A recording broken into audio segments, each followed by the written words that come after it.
대한예수교 총회에서는 다음과 같이 6.25를 맞이하면서 총회장의 서신을 각 교회의 목회자들에게 보냈습니다.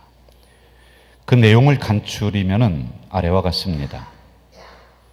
우리 민족은 핵무기 개발과 전쟁을 벗어나서 평화로 향하는 역사적인 대전환기를 맞이하고 있습니다. 남북 정상회담, 북미 정상회담이 가져온 변화입니다. 우리는 역사의 주인이신 하나님께 한 목소리로 기도해야 되겠습니다. 한민족이 전쟁과 식민 지배와 분단의 상처를 치유하고 화해와 번영의 길로 나아가도록 함께 기도에 힘씁시다. 이제 총회장이 각 교회에게 설교 때 이것을 좀 이야기해 주십시오 라고 하면서 보낸 서신입니다. 우리 장로교 8,000개 교회들에게 다음과 같이 부탁을 드리고 있습니다. 4가지 부탁을 드리고 있는데,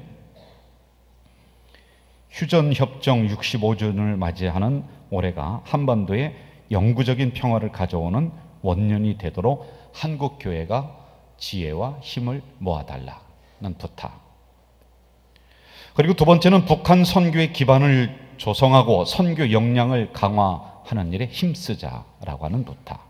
세 번째는 북한의 취약 계층을 위한 인도적 지원에 힘쓰고 남북한 교회의 교류와 협력을 확대해 나가자. 그리고 네 번째는 다가오는 통일 시대를 우리가 준비하자라고 하는 이러한 4가지의 부탁을 우리 8,000개 교회 성도들에게 하고 있습니다. 성경의 눈으로 한반도의 역사를 좀 봤습니다. 가장 어렵고 힘들었던 역사는 조선 말기로 보고 있습니다. 1392년에 시작을 해서 1910년까지 한 500 몇십 년 동안 이 조선 시대를 보고 있거든요. 이때는 뭐 당파 싸움, 외세의 침략 굉장히 많았던 그 시기였습니다. 1910년에 일본에게 병탄을 당합니다. 근데 일본에게 먹힌 것이 하루아침에 된 것이 아니라 역사가들은 그렇게 얘기해요. 지도자들이 가지고 있었던 국가 간의 문제가 있었다. 청와대 그 뒤편에로 보면 이제 그 북한산 그 산자락이 쫙 펼쳐져 있습니다. 그런데 그 너머로 가면은 의정부 쪽이 나오는데요. 제가 등산을 월요일에 거기를 합니다. 그런데 가보면 거기에 병참 기지, 그 다음에 그 쌀을 그 저장해뒀던 창고, 이런 역사적인 그 자료들이 거기도 계속 남아있어. 그래, 이게 여기 왜 필요할까라고 봤더니 전쟁이 납니다. 그러면은 임금이나 신하들이 왕궁을 벗어나서 그 산을 넘어서 그 뒤에 가서 이제 거하는 거예요. 그러니까 병참기지가 있고 곡식을 저장하는 뭐 그런 것들이 지금도 그 뒤에는 그렇게 다 마련이 돼서 그 표시를 해놓고 있더라고요. 도망을 가야죠. 그런데 국가 간에 문제가 있었다는 게, 그럴 때마다 백성을 버리고 백성은 찢어지든지 죽든지 살든지 그냥 내팽개치고 그 산자락을 타고 넘어가서 그 뒤에서 전쟁이 다 끝나면 다시 돌아온다는 거예요. 그동안에 온갖 수탈은 다 일어납니다. 그리고 거기에서 안 되면은 어디로 도망가는지 아십니까? 강화도로 가요. 강화도로요. 이런 국가 간에 문제가 있었다는 것입니다. 백성들이 살든지 죽든지 그냥 버려두고 당파 싸움에만 몰두했었던 그 기간, 자기의 나라, 자기의 백성들을 팔아먹고 개인의 영달이나 꿈꾸었던 그러한 국가 간에 문제가 있었던 지도자들, 그래서 맞이한 것이 일제 침략이고 그래서 맞이한 것이 6.25였다라는 것입니다. 말 그대로 잿더미가 된 게 6.25입니다. 내일이죠. 68주년 됩니다.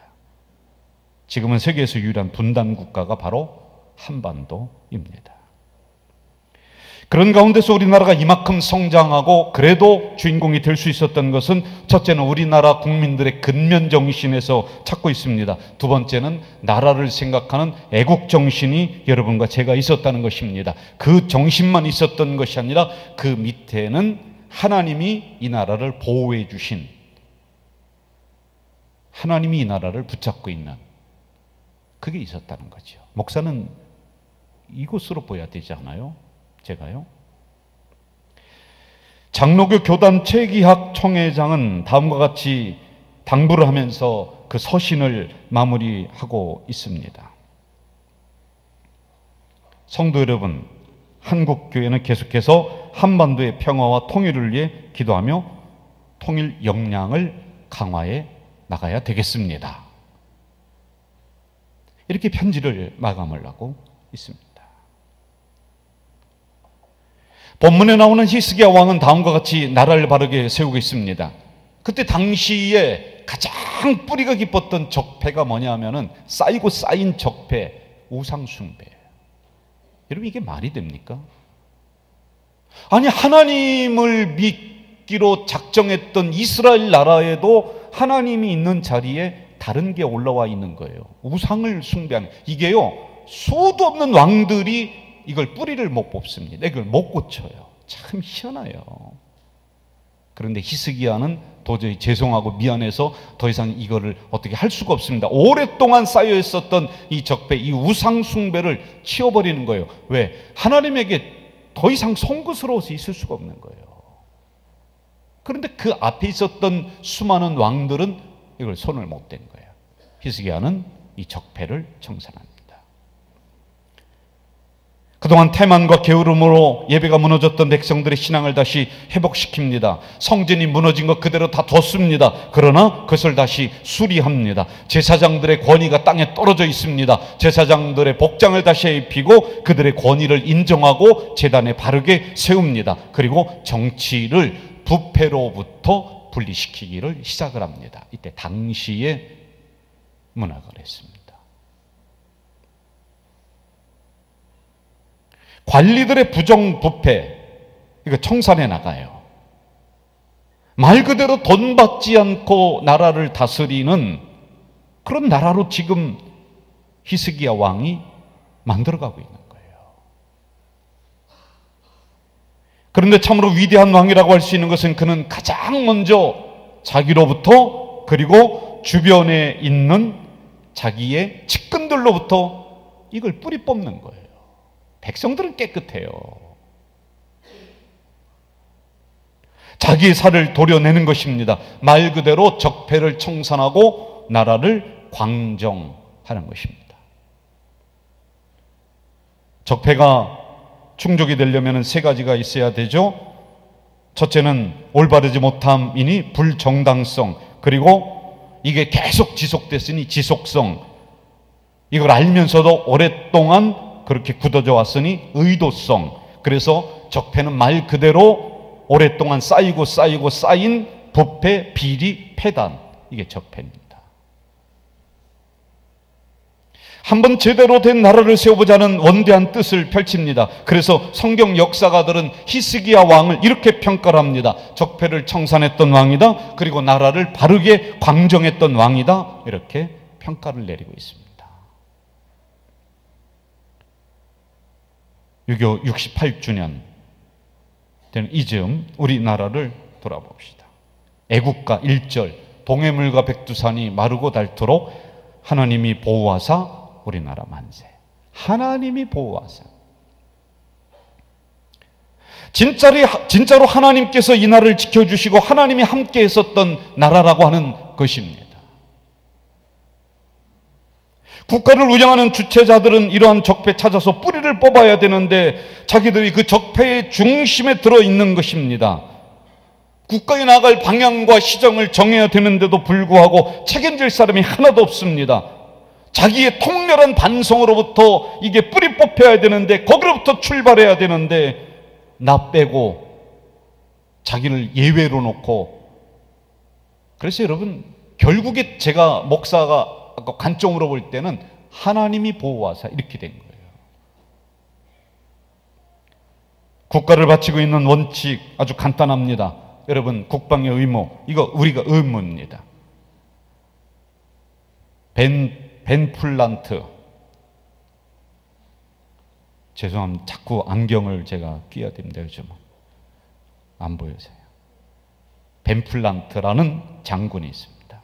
6.25 당시 미 8군 사령관을 지낸 분입니다. 별이에요, 별. 명장입니다.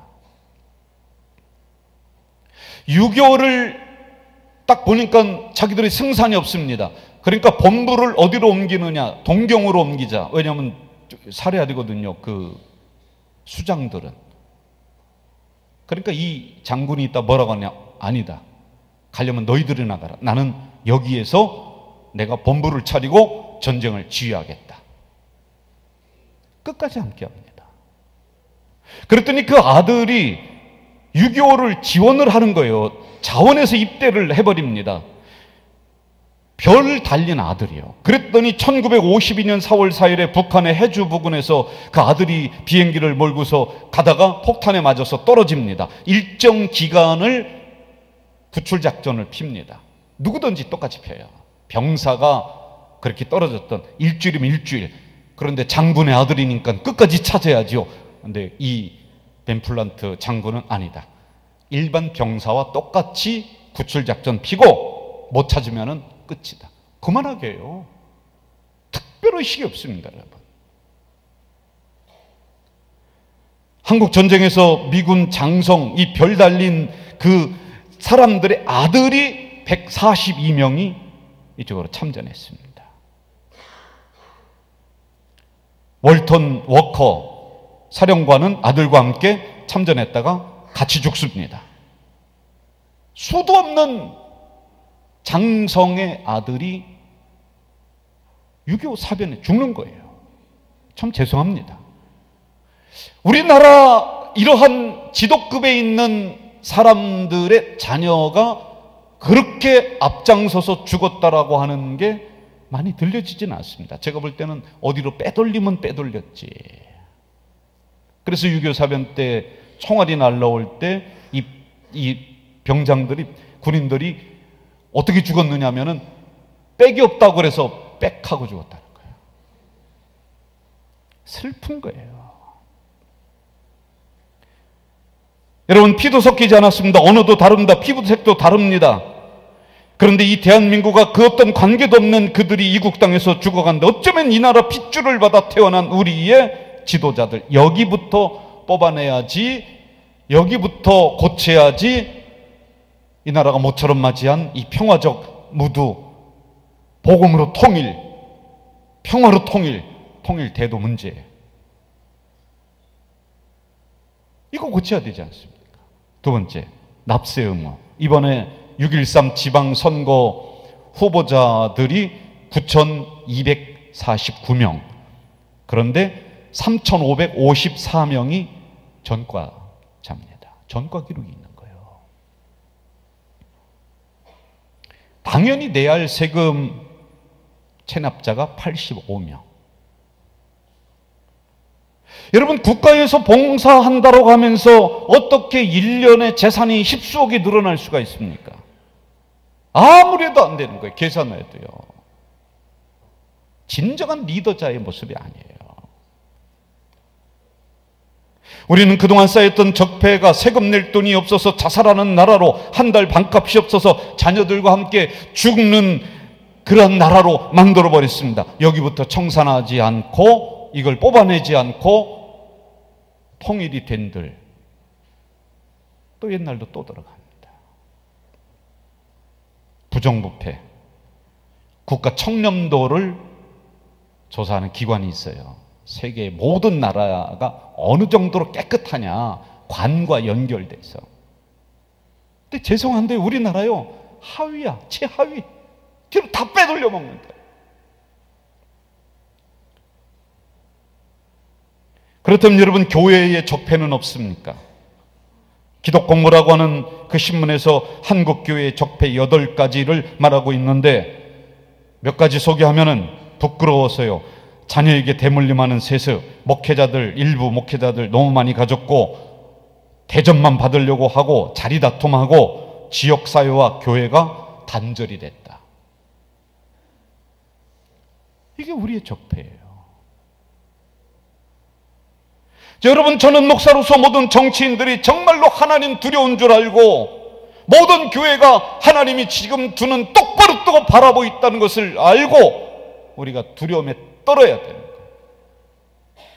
모든 성도들은요, 부지불식간에 내가 행한 대로 하나님 심판대 앞에 서야 된다는 이 사실을 알고 우리가 다시 하나님 말씀 붙잡고 다시 성경의 정신으로 돌아가지 않고는 다시 68년 전으로 우리는 되돌아갈 수밖에 없을 것 같습니다.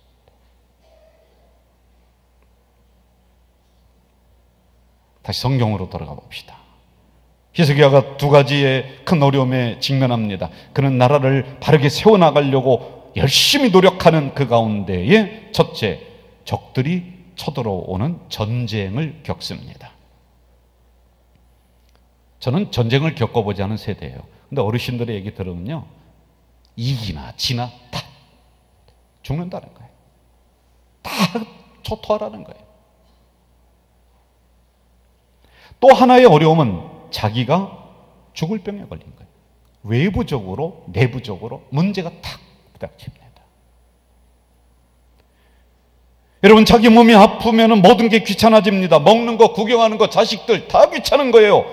내 몸 아프면 사람 만나는 것도 싫고 돈도 싫고 다 싫습니다. 구체적으로 무슨 병인지는 모르는데 1절에 보면은 히스기야가 병들어 죽을 병에 들렸다는 거예요. 그래서 제가 그 구절을 다른 데를 찾아봤어요. 그랬더니 뼈가 약해지고 눈이 새잖아지고, 제가 볼 때는요, 이 히스기야가 중압감, 스트레스, 이 국가를 적폐를 막 뽑아내고 바르게 세우려고 하는 이것에 의한 스트레스, 아마 이걸로 인해서 병이 생겼을 거예요. 지금 우리나라에 많이 일어나고 있는 병 중에 암이 있습니다. 암은 이 세포가 굳어지는 거예요. 악성으로요. 그런데 그 근원을 따지고 보면요, 스트레스예요. 피로, 과로, 중압감, 이게 있는 겁니다.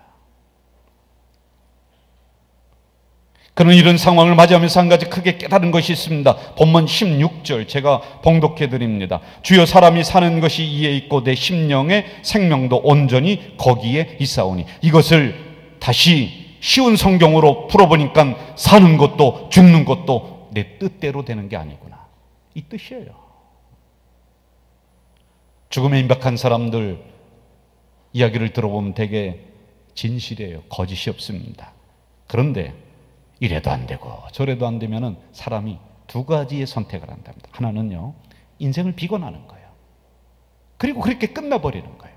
그리고 또 한 부류는 어떻게 하느냐면은, 아, 그렇구나, 깨달는 거예요.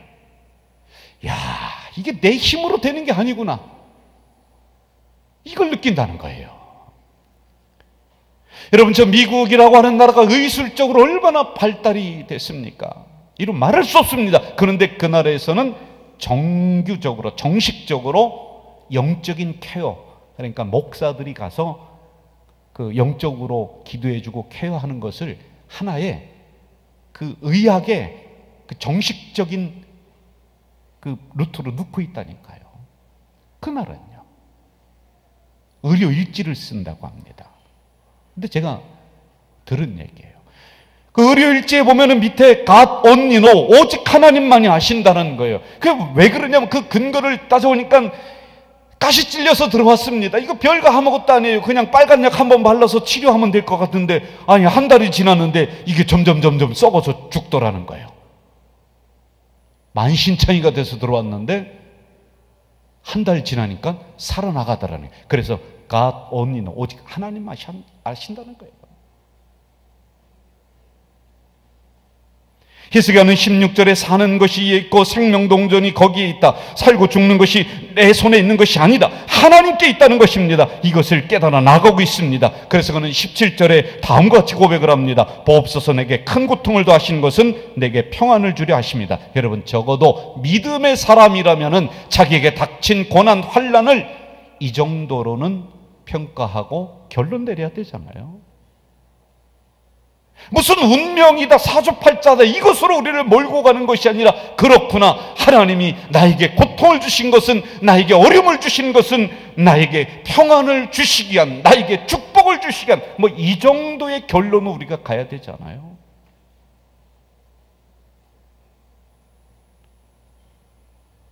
왜 히스기야가 걱정이 안 되겠습니까? 왜 근심이 없겠습니까? 왜 고통이 없겠습니까? 그럼에도 불구하고 자기에게 닥친 고난을 해석하는 방법이 인간적이지 않다는 거예요.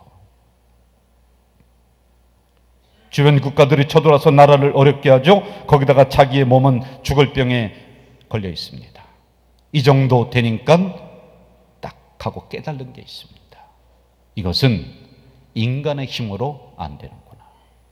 노력하지 말라는 게 아닙니다, 여러분. 열심히 했습니다. 그런데 막히는 거예요. 아, 여기에 하나님의 뜻이 있구나. 이것이 여러분 영적으로 나에게 닥친 고난을, 나에 닥친 어려움을, 이 나라에 닥친 어려움을 그렇게 해석해 나가는 것 아닙니까? 중요한 교훈 하나 얻고 갑시다, 여러분.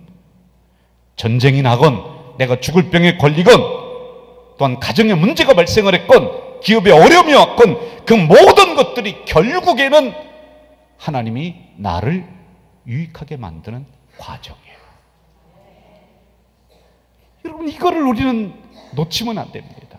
1 더하기 1은 2입니다. 이건 변할 수 없습니다. 하나님의 법칙은요, 우리가 어떤 상황이 있든지 간에 그것을 통하여서 하나님은 나를 유익하게 하시는 그 하나님이에요.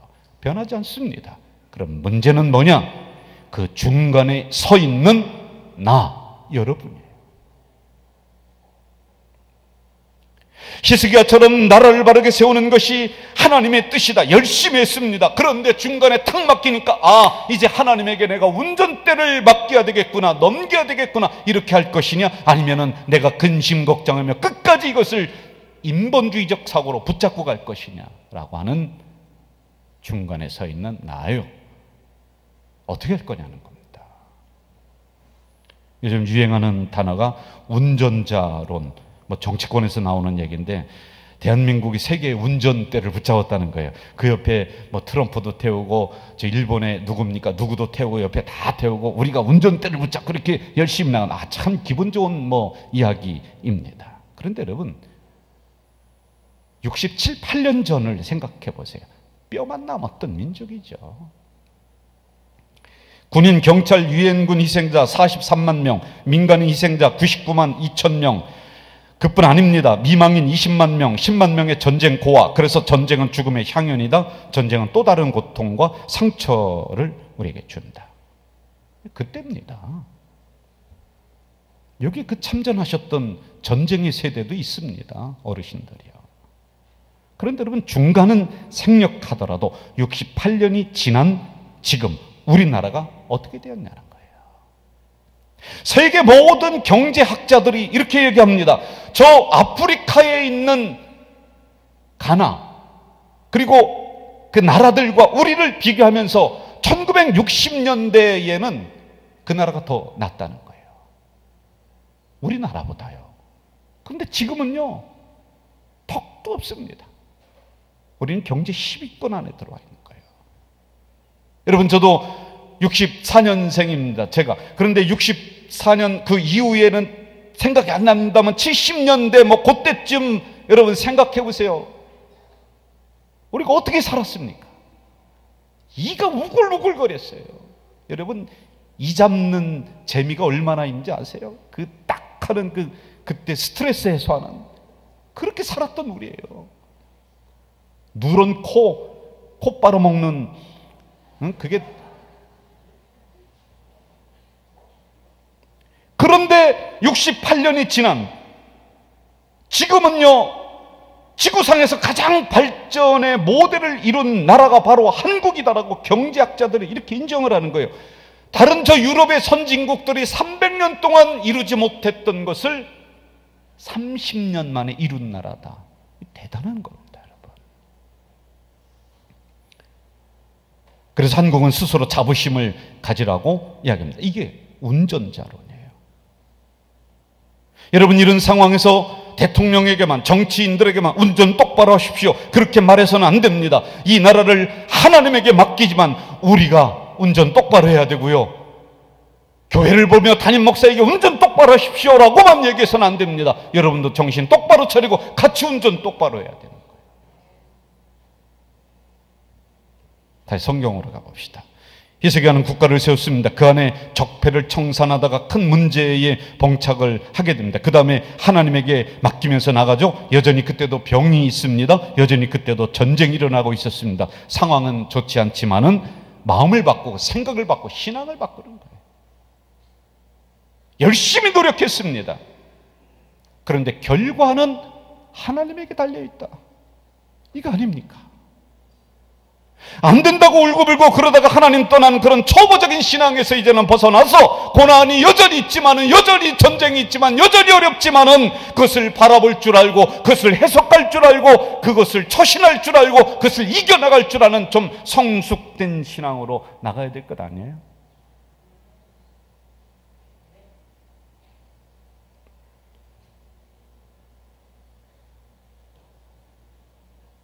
내가 죽을 병에 걸렸어도, 나라가 전쟁에 입사해도 그것은 나에게 평안을 주시려는 하나님의 뜻이다. 그러므로 사는 것도 죽는 것도, 나를 다시 바르게 세우는 것도 다 하나님 손안에 있다라고 하는 신앙적 결론을 좀 내려야 되지 않습니까? 우리가 모처럼 맞이한 평화적인 분위기, 여러분 더 지켜보면서, 더 기도하면서 결국에는 하나님 장중에 있음을 우리가 고백하며 노력해야 됩니다. 마지막 결론으로 갑시다. 20절. 여호와께서 나를 구원하시리니 우리가 종신토록 여호와의 전에서 수금으로 나의 노래를 노래하리로다. 히스기야의 결론입니다. 결국에는 나라를 지키는 것도 내가 아니라 하나님이었구나. 내 건강을 지키는 것도 내가 열심히 노력했지만은 결국에는 하나님이 지켜야 되는구나. 내 물질도 하나님이 막아주셔야 되는구나. 이 고백인 거예요. 이것을 알고 하나님을 찬양합니다. 이스라엘의 국가의 미래도 하나님에게 달려있다는 것입니다. 그 하나님은 나중에 히스기야를 전쟁으로부터 보호해 주십니다. 죽을 병에 걸렸지만은 열심히 살려고 노력했지만 안 됩니다. 그러자 하나님에게 올려드렸습니다. 맡겨드렸습니다. 하나님이 그를 고쳐주십니다. 그래서 그는 하나님은 나를 구원하시는 분이다. 이 고백이에요. 우리나라 1987년부터 대통령 직선제를 시작으로 해서 우리 손으로 지도자를 선출했던 민주적인 제도가 잘 정착된 나라입니다. 그런데요, 오늘까지 오기에 우리 기독교가 부끄러운 게 있습니다. 입 닫았고요, 못 본 척 했던 적이 한두 번이 아니었습니다. 옳은 소리 하라 근데 옳은 소리 우리가 못했고요. 칼빈은 국가를 세 가지로 봅니다. 집권자, 법, 그리고 국민. 칼빈이 우리 장로교의 할아버지예요. 통치자를 인정합니다. 국가를 인정해요. 그런데 진짜 주인이 누구냐는 거예요. 국가의 주인은요, 바로 여러분과 저라는 거예요. 우리라는 겁니다. 우리 믿음의 선조들이 국가를 붙잡고 그렇게 간절한 마음으로 여러분 광야에서 그 호흡을판에서 기도하며 애국하며 그렇게 왔듯이 다시 한번 이 6.25 68주년을 맞이하는 이때 그냥 평화적인 무드다. 그래서 마음 통 놓고 있지 말고 긴장하며 우리가 더 기도해야 될 때라고 믿습니다. 하나님이 주신 나라가 어려울수록 우리 기독교인들은 앞장서야 됩니다. 이 대한민국은 하나님 때에 하나님이 세우신 나라입니다. 다시 한번 내 나라 내 민족 대한민국을 우리들 가슴에 끌어안고 책임적인 존재로 더 기도하며 정신 바짝 차려서 이 나라를 하나님 손에 올려드리며 나가는 우리 대한민국 되기를 주의 이름으로 축원합니다. 전능하신 아버지 하나님, 하나님의 경고를 받아들이지 못한 이스라엘은 1500년 동안 나라가 없는 수치를 겪습니다. 모처럼 화해 무드가 찾아왔는데 평화적 복음적 통일이 일어날 수 있도록 우리 기독교인들이 더 긴장하며 이럴 때일수록 더 정직하며 더 적폐를 우리 스스로 물리치며 나라를 바르게 세워나갈 수 있도록 도와주시옵소서. 대통령에게만, 정치 지도자들에게만 운전대 맡기는 것이 아니라 하나님 믿는 우리들도 성경의 정신으로 이 운전대 붙잡고 열심히 살아갈 수 있도록 인도해 주시옵소서. 예수님의 이름으로 기도하옵나이다. 아멘.